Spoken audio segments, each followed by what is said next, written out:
Metralhadoras calibre 50 das 4 torres de guarda do complexo disparam fogo traçante constante na escuridão. Os artilheiros originais foram eliminados com precisão arrepiante por atiradores invisíveis nos primeiros segundos do assalto. Agora o pânico toma conta. Os lutadores do cartel tropeçam em seus camaradas caídos, lutando para chegar às metralhadoras ainda fumegantes. Mas é inútil, eles estão caçando fantasmas. Para os operadores americanos ocultos, esta não é uma missão de captura, mas sim uma operação para eliminar a alta cúpula do cartel. Sobre o estrondo contínuo de metralhadoras pesadas, um rugido ensurdecedor rasga a noite. Uma série de explosões rasga o complexo enquanto um par de helicópteros Apache rasga o céu, voltando seus canhões para os membros do cartel no complexo abaixo. Este é um vislumbre de como seria uma guerra americana contra os cartéis de drogas. No episódio de hoje do Infographics Show, explicaremos o plano do exército americano para destruir os terroristas do cartel. Usar ação militar contra cartéis de drogas não é uma ideia nova. Isso tem sido sugerido pela Casa Branca desde antes dos anos Reagan. Administradores democratas e republicanos muitas vezes cogitaram usar o poderio militar dos Estados Unidos da América contra cartéis de drogas, mas até agora ninguém o fez. Mas por quê? E quão provável é que os Estados Unidos da América entrariam em guerra com os cartéis? Uma operação militar que estamos chamando de assalto tático às organizações de cartéis, ou assalto tático às organizações de cartéis. Os Estados Unidos da América flertaram por anos com a ideia de usar força militar contra os cartéis mexicanos. Mas recentemente a força motriz não é apenas o crime, é uma crise. O fentanil, o opioide sintético mortal, desencadeou uma epidemia, com mortes por overdose disparando desde 2014. Naquela época, a droga estava ligada a 10 mil mortes. Até 2023, esse número havia explodido para 100 mil, com o fentanil responsável por até 70% delas. O principal rival geopolítico dos Estados Unidos da América pode ter causado esse grande aumento nas mortes. Até 2019, a China liderava a produção mundial de fentanil, até que a pressão diplomática dos Estados Unidos da América levou Pequim a proibi-la oficialmente. Mas nos bastidores, a China jogou um jogo diferente. A China, fingindo ignorância, permaneceu como a maior fornecedora de fentanil para traficantes que o misturavam em seus produtos para aumentar o vício. Apesar das alegações nunca terem sido comprovadas, uma teoria persiste na comunidade de defesa. A China permitiu conscientemente que o comércio de fentanil florescesse como uma forma de guerra assimétrica para enfraquecer os Estados Unidos internamente. Diferentemente do Ocidente, a China não considera que a guerra começa com o primeiro disparo. Enquanto o Ocidente espera por ação militar, a China acredita que a guerra começa muito antes, via desestabilização econômica, política e social. Historicamente, a China tem se envolvido em atividades de zona cinzenta contra os Estados Unidos da América e seus vizinhos do Pacífico. Minar a América com fentanil provavelmente foi uma dessas atividades. Para alguns chineses nacionalistas, havia uma ironia adequada na situação, já que o Ocidente já havia inundado a China com ópio para perturbar sua sociedade e facilitar sua subjugação política pelas potências ocidentais. Embora a China tenha proibido a produção de fentanil em 2019, o país ainda é o maior fornecedor de precursores de fentanil, seguido de perto pela Índia. Essas duas nações juntas compõem a maioria do fornecimento de fentanil que consegue entrar nos Estados Unidos da América. A menos que haja uma grande guerra, os Estados Unidos da América estão limitados a pressões diplomáticas contra ambas as nações. Mas os cartéis são uma questão totalmente distinta. Os cartéis são um alvo militar claro para a destruição visando interromper o narcotráfico. Mas antes de chegarmos à destruição dos cartéis e as consequências, um presidente pode sequer autorizar este tipo de ação militar? Os presidentes americanos podem mobilizar a força militar sem aprovação do Congresso, mas com limitações. Isso permite respostas rápidas a ameaças sem ficar preso no impasse do Congresso. No entanto, uma campanha prolongada contra os cartéis exigiria a aprovação total do Congresso, e é aí que as coisas ficam politicamente delicadas. Os estados fronteiriços, mais próximos da luta, podem ser os menos dispostos a apoiar uma guerra total. Se os Estados Unidos da América confrontarem os cartéis, Esses estados serão os primeiros afetados quando houver retaliação. O que facilita as coisas para um presidente é uma justificativa clara e margem de manobra legislativa. Se uma guerra contra os cartéis for enquadrada como retaliação por um ataque aos americanos, o caminho político fica muito mais fácil. Uma forma de fazer isso é classificar os cartéis como grupos terroristas. Isso não apenas abriria caminho para a ação militar, mas transformaria a luta das forças de segurança contra os cartéis. Com autoridade legal ampliada e mais recursos, as agências poderiam atacar de forma mais severa e ágil, paralisando as operações dos cartéis nacional e internacionalmente. A ameaça de um ataque de cartel aos Estados Unidos da América não é apenas hipotética. A inteligência americana contra narcóticos relata há tempos que cartéis cogitam usar drones armados contra agentes da patrulha de fronteira dos Estados Unidos da América. Devido ao aumento significativo da segurança na fronteira, os cartéis estão tendo mais dificuldade em contrabandear drogas e pessoas para os Estados Unidos da América. Assim, eles cogitaram usar drones para mirar nos agentes da patrulha de fronteira. Se tal ataque acontecesse, o presidente teria quase todo o apoio político necessário para retaliar contra os cartéis. Isso também os permitiria invocar o artigo 51 das Nações Unidas, que inclui disposições para uma nação usar força militar em autodefesa. O México segue como incógnita neste cenário, mas mesmo sem sua aprovação, os Estados Unidos da América ainda poderiam agir contra o cartel. O título 50 do Código dos Estados Unidos da América permite que um presidente ordene ação militar contra um alvo prioritário em um país estrangeiro, mesmo sem consulta ou coordenação prévia com esse país. A última vez que o título 50 foi invocado, ele autorizou a Operação Neptune Spear, a missão de elite dos Estados Unidos da América, Navy SEALs para o espaço aéreo paquistanês para eliminar Osama Bin Laden. Depois, há tal opção cinética que não coloca botas no chão. Em vez disso, ela depende de uma arma que os Estados Unidos da América dominaram, drones e ataques aéreos. A América frequentemente usa ataques de drones para confrontar líderes terroristas estrangeiros com quem discorda. No início, um ataque de drone matou o líder da Guarda Revolucionária Islâmica do Irã, Qassem Soleimani, o homem responsável por supervisionar a vasta rede de aliados terroristas do Irã no Oriente Médio. O problema é que, apesar dos ataques de drones serem altamente eficazes na eliminação de alvos de alto valor com danos colaterais mínimos, provavelmente não serão suficientes. Os cartéis são uma ameaça persistente e profunda. Mesmo uma campanha intensa de drones e ataques aéreos não seria suficiente para derrotá-los. Eles já demonstraram resiliência, substituindo rapidamente a liderança após as prisões. Enquanto isso, Estados Unidos da América e México desfilam sua última captura de cartel como vitória na guerra às drogas. No entanto, o fluxo de narcóticos nunca para nem mesmo por um segundo. Ataques com drones também implicam na inevitável perda de informações valiosas no terreno. No Iraque e Afeganistão, incursões terrestres eram preferidas quando possível para coletar informações críticas, levando ao desmantelamento de grupos terroristas como a Al-Qaeda.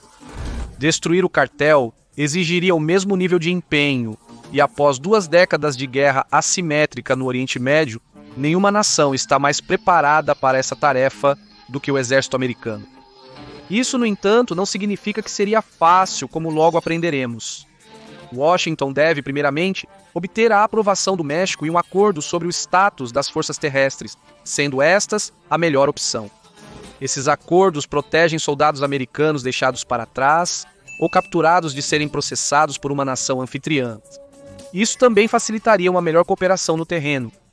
No momento, parece improvável que o México conceda permissão, já que o presidente viu o apelo da Casa Branca por ação militar contra os cartéis como violação de sua soberania. Mas no futuro, um acordo pode ser alcançado, e até lá, há outra arma que pode ser usada contra os cartéis.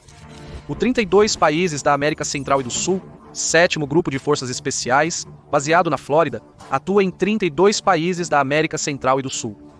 Seus soldados são altamente treinados, fluentes em idiomas locais e profundamente familiarizados com os costumes regionais.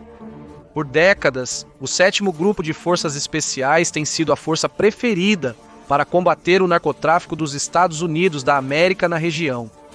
O 7º Grupo de Forças Especiais uniu-se às forças militares da nação anfitriã para treiná-las e formar unidades de elite contra o narcotráfico. Em vez de irem para o campo atirar, eles ensinam seus anfitriões a fazê-lo.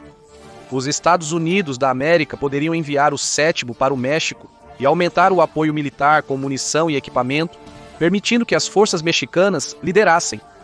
Os Estados Unidos da América também poderiam fornecer apoio aéreo e assistência na coleta de informações para o exército mexicano. Essa provavelmente seria a forma preferida pelo México, evitando que fosse vista como uma violação de sua soberania territorial. Mas se a Casa Branca insistir em agir sozinha, há várias ferramentas à sua disposição, algumas das quais já estão sendo posicionadas. Qualquer ação militar contra os cartéis exigiria um fortalecimento prévio massivo da segurança na fronteira. Sob fogo, os cartéis retaliariam, e sem uma fronteira fortificada, essa violência não ficaria confinada ao sul. Mais de 500 engenheiros navais estão na fronteira para reparar e fortalecer a infraestrutura e as barricadas. Após uma guerra total contra os cartéis, esperaríamos ver muito mais unidades de engenharia iniciando a construção de fortificações e barricadas. A Guarda Nacional também seria convocada para apoiar a patrulha de fronteira, ao longo da fronteira de quase 2.000 milhas. A presença deles não só adicionaria mão de obra, mas também recursos de vigilância aérea, permitindo o monitoramento e resposta rápida a qualquer retaliação do cartel. Em seguida, os Estados Unidos da América precisariam estabelecer uma grande presença logística na fronteira para apoiar operações prolongadas. Com diversas bases militares no sul dos Estados Unidos da América, as forças americanas teriam um alcance operacional significativo no México. Aeronaves de combate e vigilância poderiam manter tempos prolongados de espera, fornecendo cobertura persistente sobre a metade norte do país. Porém, reabastecer as forças no México exigiria pré-organizar tudo de medicamentos a munição e comida. É aqui que os acordos de cooperação com o México seriam críticos. Sem rotas terrestres seguras para o México, os Estados Unidos da América poderiam ter que depender apenas de operações aéreas para reabastecimento, uma aposta arriscada. Os cartéis estão se tornando mais sofisticados e seu arsenal em expansão pode representar uma séria ameaça para aeronaves de transporte operando em espaço aéreo contestado. Antes do início dos conflitos, a vigilância dos Estados Unidos da América buscaria informações sobre os cartéis para construir padrões de vida cruciais para o direcionamento. Essa inteligência pode incluir chamadas telefônicas interceptadas, rastreamento dos movimentos e forças dos cartéis e informantes locais cooperativos no terreno. Aqui, vemos os Estados Unidos da América já preparando o terreno. 2 aviões americanos de coleta de inteligência, Rivet Joint, foram registrados voando no Golfo da Califórnia no início de fevereiro de 2025, talvez pela primeira vez na história. Esta área do México é controlada pelo cartel de Sinaloa, e os aviões Rivet Joint seriam ferramentas poderosas para coletar informações locais. Essas aeronaves estão entre as mais letais do arsenal dos Estados Unidos da América, devido à sua capacidade de coletar grandes quantidades de informações de inteligência, não pelas armas que carregam. Cada aeronave é equipada com sistemas de inteligência de sinais altamente classificados, capazes de detectar, interceptar e, se necessário, decodificar sinais eletrônicos. Elas também podem funcionar de forma reversa, identificando a localização exata do dispositivo transmissor a partir do sinal recebido. A partir disso, é possível rastrear o movimento do operador em tempo real conforme ele se desloca pelo país. Eles também podem usar radar de abertura sintética para rastrear movimentos de forças distantes em uma faixa de centenas de milhas. A presença de 2 aeronaves Rivet Joint é o indicador mais forte até agora de que a Casa Branca está séria em usar a força militar contra os cartéis. A inteligência captada por essas aeronaves será usada para rastrear operações e líderes de cartéis. Cada Rivet Joint, capaz de transmitir dados instantaneamente para as forças de inteligência americanas globais, se torna uma porta de entrada para o funcionamento interno do cartel de Sinaloa. Isso permite que milhares de operativos de inteligência dos Estados Unidos da América e aliados analisem e mapeiem as redes do cartel, descobrindo as melhores formas de desmantelar suas operações. Além de pré-posicionar equipamentos e implantar forças especiais para liderar a luta, os Estados Unidos da América precisariam posicionar tropas convencionais perto da fronteira. Essas unidades seriam cruciais para incursões transfronteiriças e apoio ágil às operações em curso, mantendo pressão contínua sobre os cartéis. Os Estados Unidos da América já estão agindo, enviando membros da 80ª e 2ª Divisão Aerotransportada para a fronteira sul. O envio de tropas de combate envia uma mensagem forte para o México e os cartéis de que a Casa Branca está levando a situação a sério. A 82ª Divisão Aerotransportada, uma das principais forças de resposta rápida do Exército dos Estados Unidos da América, deixaria essa mensagem clara. As forças convencionais teriam um papel fundamental em um conflito centrado principalmente no uso de forças especiais. Quando as forças especiais enfrentam desafios além de suas capacidades, elas recorrem às forças convencionais locais, geralmente encarregadas de estabelecer uma força de reação rápida. Unidades como a 82ª poderiam apoiar as forças de operações especiais via inserção aérea ou terrestre, implantando-se rapidamente por helicópteros ou veículos blindados. Aqui, a cooperação mexicana seria crucial, pois permitiria que essas forças fossem estacionadas dentro do próprio México, mais perto do combate. Eles também conduziriam patrulhas de dissuasão em áreas locais para impedir ataques de retaliação dos cartéis contra civis. Mas em breve abordaremos as táticas dos cartéis. Implantações adicionais dependeriam do tipo de combate previsto. Os cartéis estão fortemente armados, mas não o suficiente para representar uma ameaça que exija o uso de forças blindadas. O equipamento mais pesado que os cartéis foram vistos operando são os narcotanques caseiros. Geralmente são veículos blindados improvisados que usam um chassi de caminhão e placas de aço para proteção. Esses tanques podem ter armamentos de menor calibre, como metralhadoras e às vezes até um pequeno canhão. Mas contra as forças americanas armadas com drones anti-veículo avançados, a ameaça seria mínima.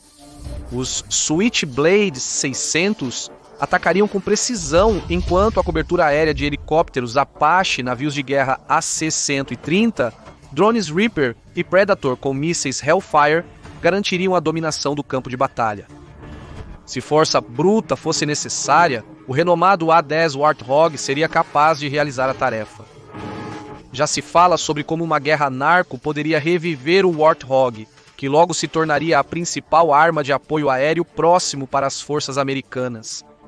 Com sua estrutura aérea altamente resistente e durável, é a arma ideal para voar baixo e devagar contra as forças do cartel, que estão cada vez mais equipadas com armamentos sofisticados. Criado para caçar tanques soviéticos, destacou-se no apoio aéreo próximo a tropas combatendo insurgentes e terroristas. Aeronaves mais baratas, como o Super Tucano, também seriam fundamentais, apesar de atualmente serem usadas apenas para treinamento. A demanda por apoio aéreo acessível e constante pode levar os Estados Unidos da América a adquirir mais dessas aeronaves ágeis. Com armamento poderoso e excelentes capacidades de vigilância e reconhecimento, as forças americanas rapidamente acabariam com os cartéis do México. Apesar da temida reputação dos cartéis, eles ainda são em grande parte bandidos armados. Enquanto isso, os Estados Unidos da América passaram 20 anos e bilhões de dólares se aperfeiçoando para lutar esse tipo de guerra assimétrica. Isso não quer dizer que seria fácil derrotar os cartéis. Há um bom motivo para governos anteriores nunca terem usado força militar contra os cartéis. Apesar da América estar no auge de suas habilidades em travar uma guerra assimétrica, os cartéis representam uma ameaça significativa por estarem próximos dos Estados Unidos da América. Ao combater terroristas e insurgentes, os Estados Unidos da América contavam com milhares de milhas separando-os do território americano. Neste caso, apenas uma fronteira separa o combate. Os cartéis mexicanos provaram ser engenhosos e inovativos, adaptando rapidamente novas capacidades e enganando as autoridades mexicanas e americanas. Após 50 anos de guerra às drogas, vale lembrar que as drogas permanecem invictas. Isso não se deve apenas à demanda insaciável dos americanos, buscando qualquer fuga do inferno capitalista em que vivem. Isso ocorre devido à adaptabilidade dos cartéis. Os cartéis perderiam em um confronto direto contra as forças americanas. Um líder de cartel inteligente estaria sacrificando voluntariamente subordinados em posições de poder para dar aos Estados Unidos da América forças uma sensação de realização enquanto se ocultam. Os complexos do cartel podem ser muito bem protegidos, mas um único disparo de mísseis Tomahawk destruiria qualquer construção americana. Militar não quer de pé. O nível de poder de fogo do exército americano nessa luta é incomparável. Por isso, as forças do cartel recorreriam à guerra assimétrica. E com os Estados Unidos da América, com a fronteira próxima, um alvo vulnerável poderia lhes dar uma vitória, mesmo contra todo o poderio do exército americano. No momento, estima-se que existam cerca de 100 mil membros de cartéis dentro dos Estados Unidos, supervisionando operações deste lado da fronteira.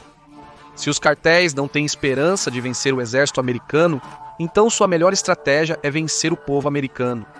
É provável que forças do cartel iniciem uma grande onda de terrorismo nos Estados Unidos da América, apesar da ausência de ataques chamativos, como os de 11 de setembro. A violência do cartel dentro da América poderia ser ainda mais devastadora do que os ataques do 9/11. Para começar, os atiradores do cartel iriam atrás das famílias dos membros do Serviço dos Estados Unidos da América. A maioria das famílias militares reside em moradias na base, com segurança provida pela polícia militar. Embora os MPs ofereçam proteção, eles não são treinados nem equipados para repelir um ataque em grande escala como as forças de infantaria convencionais. Mas o direcionamento de familiares provavelmente ocorreria fora da base, e os cartéis demonstraram grande habilidade na coleta de inteligência de fontes abertas. Descobrir quem é cônjuge de um militar ou parente de um membro do serviço não seria particularmente difícil na era das redes sociais. Os cartéis também alvejariam civis, realizando ataques retaliatórios em locais como shoppings, shows e outras áreas com grande concentração de pessoas. Em seguida, os cartéis visariam a infraestrutura americana.